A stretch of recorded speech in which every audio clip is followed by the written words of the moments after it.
Anyway, it's Tom. Thank you for opening up the facility, Ms. Greenway. Thank y'all for allowing us to come to the Feed and Garden Store, and it is an honor to be here. This is kind of the type of backdrop that is what hardworking Texans, hardworking Americans are all about, Craig. Just people like this company that's succeeding and, you know, providing ranches and farms and families the resources that they need, creating a ripple effect in the process. There's families who have good jobs because of Tom and his wife were willing to risk their capital and create this company back through the years. And this story's played out time after time as you go across the state of Texas. People taking advantage of the job-friendly climate that we've created in this state. They risk their capital in pursuit of a vision.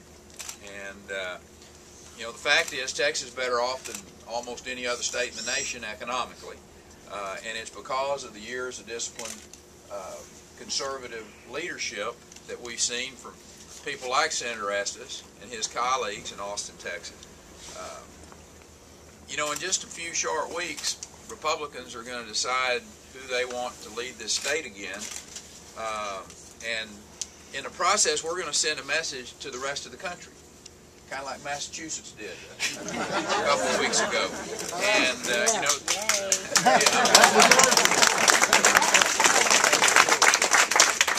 you know, are we going to cast our vote for the Washington establishment, you know, with its culture of bailouts and wild spending, skyrocketing debts, or are we going to put faith in leadership whose fiscal conservative values have positioned this state for comparative success in these very tough times? Leadership that's not afraid to look at Washington, D.C. right now and tell them no.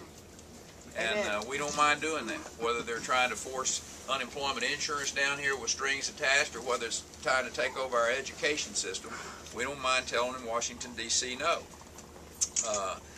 You know, as usual, you know, the folks in Washington, they're spending money they don't have on solutions they really haven't thought through, on problems they don't really understand. And I might add, in an attempt to make people more dependent upon them. That's right. And I tell folks, Craig, it'd be funny if it wasn't so serious a threat to our country. As Washington continues to flail and throw money at every problem that comes along, we're going to stay focused. We're going to stay focused on sustaining an economy that leads the nation. We're going to defend the entrepreneurial spirit of people like the Greenwalls, the rewarding the risk-taking and the innovation that goes on. Now look, I'm not saying that Texas is immune to this global recession that's going on. We're not. There are far too many Texas families that are facing the future with great uncertainty. They've lost jobs. But I was encouraged when a very well-known Texas economist, Ray Perryman, you know Dr. Perryman, Craig, he came out with a study just here recently, and he basically said that Texas was going to be the last state into the recession and would be the first state out of the recession. He pointed to the job growth that our state has had over the last 6 months in particular. You know, 3 of the last 6 months we've had actual job growth, while the rest of the country has lost substantial number of jobs. And unemployment rate is close to 2 percentage points below the national average. His sentiments were reinforced with the Workforce Commission. They just put out a report that had Texas, that we produce more private sector jobs than any state in the nation in the last 10 years. We got the lowest unemployment rate of the big 10 states, the states that really matter from the standpoint of size and the impact on the economy.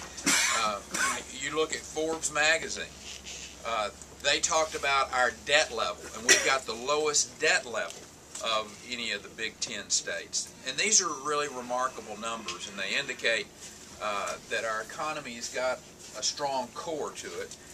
a state government that's committed to strong fiscal discipline, and basically we're just willing to stick to the basics. Tom, I tell folks, I said, listen, I'm just an animal science major from the beloved Texas A&M, but I get it about the principles of governing. It's really not, it's not rocket science. You don't have to be a PhD with political science from Harvard to understand the principles of government. Don't spend all the money. You know, you left $8+ billion in the rainy day fund, Senator. Keep the taxes and the regulatory climate fair and predictable. Have a legal system that doesn't allow for oversuing. And fund accountable public schools so that when these companies either come to this state or they expand in the state of Texas, they know there's going to be a skilled workforce there. Just it's those four things. Then get out of the way and let the private sector do what the private sector does.